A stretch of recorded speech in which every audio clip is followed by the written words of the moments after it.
కృపలో క్షేమము నీచితివి, కృపకు పాత్రులుగా చేసితివి. కృపలో క్షేమము నీచితివి, కృపకు పాత్రులుగా చేసితివి. కృపను గూర్చి పాడెదనేను, కృపను గూర్చి పొగడెద నిన్ను.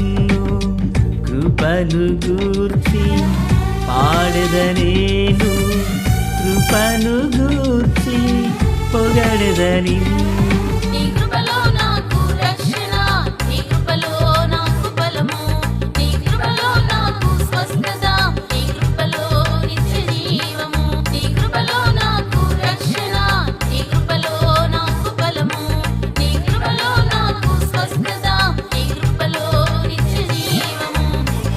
కృపలో క్షేమము నీచితివి, కృపకు పాత్రులుగా చేసితివి.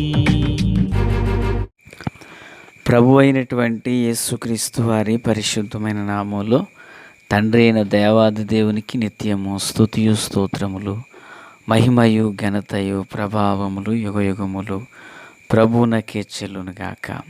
ఆత్మీయులారా, బాగున్నారు కదా? దేవుని మహాకృపను బట్టి మరొక పర్యాయం మనం ఇలాగున కలిసి దేవుని వేదవాక్యమును ధ్యానించే కృపాభాగ్యం మహాదేవుడు మనకు అనుగ్రహించి ఉన్నారు.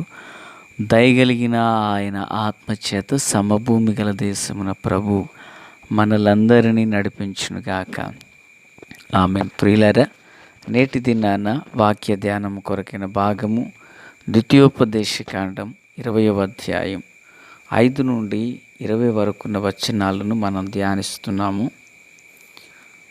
16వ వచనాన్ని చదువుచున్నాను. అయితే నీ దేవుడైన యెహోవా స్వాస్థ్యముగా నీకు ఇచ్చుచున్న ఈ జనముల పురములలో ఊపిరి గల దేనిని బ్రతుకనీయకూడదు. ప్రార్థన. తండ్రి దేవా స్తోత్రాలు. చదువబడిన వాక్యం మీది, వినుచున్నవారు మీ దాసుడినైన నన్ను పూర్ణముగా మరుగు చేసి దైవ స్వరమును వినిపింపచేయండి. మీరు ఆకడ కొరకు, రాజ్యం కొరకు సిద్ధం చేయండి. సియోనులో నుండి మీ కృపా కనికర హస్తం మా అందరికీ తోడయుండును గాక. మేలు చేత నడిపించమని యేసయ్య నామమున ప్రార్థించిన మనవులన్నీ పొందియున్నామని నమ్ముచున్నాము మా పరమ తండ్రి. ఆమేన్. ఆత్మీయులారా, ఈ 5వ వచనం నుండి లేక 6వ వచనం నుండి దేవుడు కొన్ని విశేషమైన సంగతులను ఇశ్రాయేలు ప్రజలతో మాట్లాడడం జరిగింది. అంటే ఎవరైనా ఒక వ్యక్తి ప్రియులరా ద్రాక్ష తోట వేసిన తర్వాత దాని పండ్లు తినవలసిన సమయంలో తినకుండగా యుద్ధంలో చనిపోతే ఆ ఫలాలు వేరొకళ్ళు అయిపోతాయి. కనుక ఆ వ్యక్తి యుద్ధ భూమిలోకి వెళ్ళే విషయం జాగ్రత్త.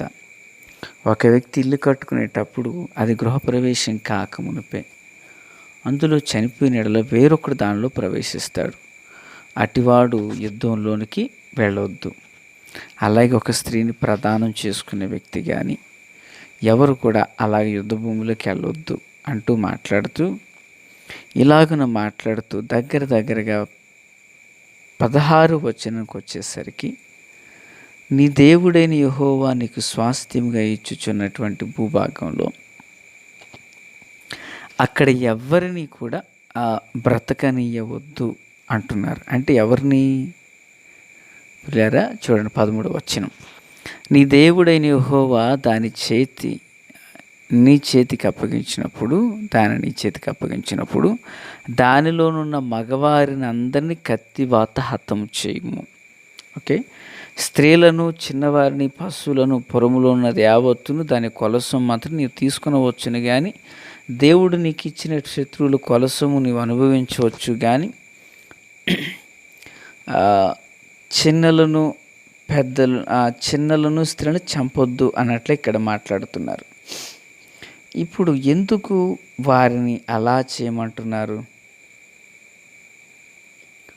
ఎందుకు అలా చేయమంటున్నారంటే 17వ వచనం, అనగా హిత్తీలు, అమోరీలు, కనానీలు, ఫెరిజ్జీలు, హివ్వీయులు, యెబూసీయులు వారు తమ దేవతల విషయమై చేసిన హెయ్య కృత్యముల రీతిగా మీరు చేసినప్పుడు, అర్థమైందా? మీరు చేసినప్పుడు అంటున్నారు ప్రభు. అంటే జరిగిన విషయం ఏంటి? ఈ కనానులో ఉండినటువంటి ఆయా జాతుల ప్రజలు మీరు అక్కడికి వెళ్ళిన తర్వాత వారిని నిర్మూలించకపోతే వాళ్ళు మీతో సహవాసం చేసి మిమ్ములను ఆ శాపగ్రస్తమైన వాటి వైపునకు మిమ్మల్ని ఈడ్చుకుపోతారు. కనుక వారిని నిర్మూలన చేయండి అంటూ దేవాది దేవుడు సెలవిస్తున్నారు. ఆత్మీయులారా, విష సంబంధమైనది ఏదైనా ఒక చుక్కైనా శ్రేష్టమైన పదార్థాన్ని పాడు చేస్తుంది. అలాగుననే ఇశ్రాయేలీలు ఎంత ఆత్మీయులై ఉండినా శాపగ్రస్తమైనటువంటి వారు కొద్దిమంది ఉన్న వారి ఆత్మీయతను పాడు చేస్తారు. నిజానికి ఇశ్రాయేలీ యొక్క సమాజం 20 లక్షల పైబడి వారు ఐగుప్తు నుండి వస్తున్నప్పుడు వారు మోయాబు ప్రాంతానికి వచ్చిన తర్వాత జరిగింది ఏమైంది? మోయాబు చిన్న ప్రాంతం. నిజానికి ఇశ్రాయేలీలను జయించే సామర్థ్యం దానికి లేదు. అక్కడ బాలాకు బిలాముల యొక్క సందర్భంలో ఓ పాడైన ఆలోచన బిలాము ప్రవక్త బాలాకు నాకు ఇచ్చాడు. ఇదిగో ఇలా చేస్తే వాళ్ళు ఓడిపోతారు మీ చేతులు అన్నారు. వారు కాస్త సౌందర్యము అంతం కలిగిన స్త్రీలను దారి ప్రక్కన కూర్చుండబెట్టారు.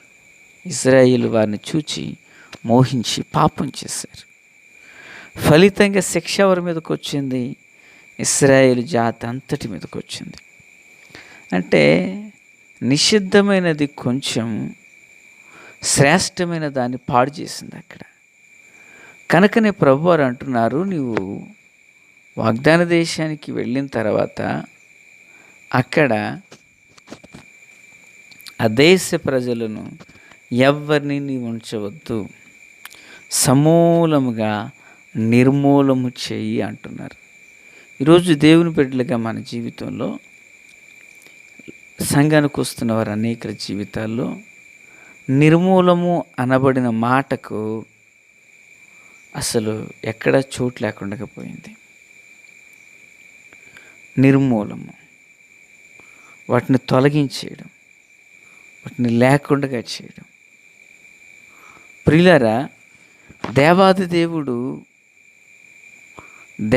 దేవుడు ఇదిగో అమ్మోరీ వాళ్ళు, యెబూసీలు తమ తమ హేయ కృత్యములైనటువంటి రీతి దేవత సంబంధమైన వాటి వైపునకు మిమ్మల్ని ఆకర్షిస్తారు. కనుక మీ దేవుడైన యెహోవాకు మీరు విరోధంగా పాపం చేయకుండానట్లుగా దేవుడు ఆజ్ఞాపించిన రీతిలో వాటినన్నిటిని నిర్మూలన చేయని అంటారు. అయితే వీరు నిర్మూలించడానికి బదులుగా పామునకు పాలు పోసి పెంచినట్లుగా వాళ్ళు పెంచుతారు వారిని. అయితే ఒకానొక రోజున ఇశ్రాయేలు వాగ్దాన దేశానికి వెళ్ళి ప్రభువుని గొప్ప చేయవలసిన సందర్భం వారి ఎదుటుంది. శపితమైన దాన్ని చూచి శాపగ్రస్తమైన దాన్ని వెంబడించడానికి ఇశ్రాయేలు అరులు చాచుచూ ఉన్నారు. దేవుని పిల్లరా, క్రీస్తునందు నాకు అత్యంత సన్నిహితులారా, లోకము దాని ఆశలు గతించిపోతాయి, కానీ దేవుని చిత్తాన్ని నెరవేర్చేవాడు నిరంతరము జీవిస్తూనే ఉంటారు. ఆమేన్. అలాగే దేవుని పిల్లలుగా మన జీవితంలో కూడా ఇక్కడ ఇశ్రాయేలుతో ప్రభువు సెలవిచ్చిన మాట, ఇశ్రాయేలుతో ప్రభువు సెలవిచ్చినటువంటి మాట వారిని సేవించేటట్లుగా, అనగా ఇశ్రాయేలీలు ప్రభువుని సేవించేటట్లుగా మలచబడమంటున్నారు. శాపగ్రస్తమైన వాటిని తొలగించమంటున్నారు. విరోధకరమైన వాటిని నిర్మూలన చేయమన్నారు. నా దేవుని పిల్లరా, మరి దేవుని బిడ్డలుగా మన జీవితంలో కూడా ఆనాడు ఇశ్రాయేలీలకు వీరు బద్ధశత్రులుగా ఆధ్యాత్మిక జీవితానికి ఎలాగ ఆటంకపరచబడే వారికి ఉన్నారు. ఈ కడవరి కాలంలో దేవుని పిల్లలుగా మన ఆత్మీయత కూడా ఎన్నో కష్టాలు, ఎన్నో ఇబ్బందులు, దేవుని ఎరిగిన వారి ద్వారా, దేవుని ఎరగని ద్వారా, దేవుని సముఖంలో నిలిచినట్లుగా కనపడే వారి ద్వారా ఎన్నో సమస్యలు.